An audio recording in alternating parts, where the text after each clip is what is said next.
destra con l'arfio rosso, il frustration veloce, rischiando di morire, pensa che è intelligente. Che ti ha detto il maestro di canto della Accademia di Santa Cecilia? Quando le note diventano alte si deve sorridere. Si deve sorridere, l'ha detto anche il maestro di canto. Quindi cantare e sorridere mi sembra un ottimo input.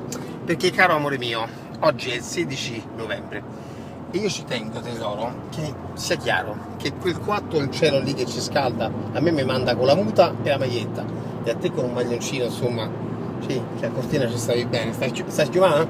Ma sto benissimo. Come va a schiumare sotto? Io sto Che auto? È auto perché con la crisi, no? È autoliquidante, cioè non così si fa una doccia stasera. La schiuma. Io sto benissimo. Non dare mai per scontato una cosa del genere. Queste sono energie da mettere proprio dentro e di dire thank God you are God. Viva la life. Perché, amore, se dovrebbe esserci tipo un 3 gradi oggi, tutti belli, cioè dovresti avere, che ne so, un maglioncino dell'anacotta 28 fili, sì, ecco. Ma mamme, perché coprite tanto i bambini? Se tu hai il maglioncino a un filo, perché gli hai messo l'anacotta? Mamma, chiunque tu sia, non ha più freddo di te, la temperatura è la stessa. Mamme, è arrivato il presidente.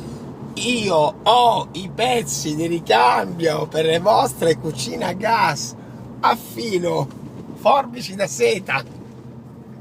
Porta a pranzo la piccolina e la porto a comprare le Dr. Martens in un giorno di novembre, col sole alto in cielo, da non dare per scontato, senza lamentela.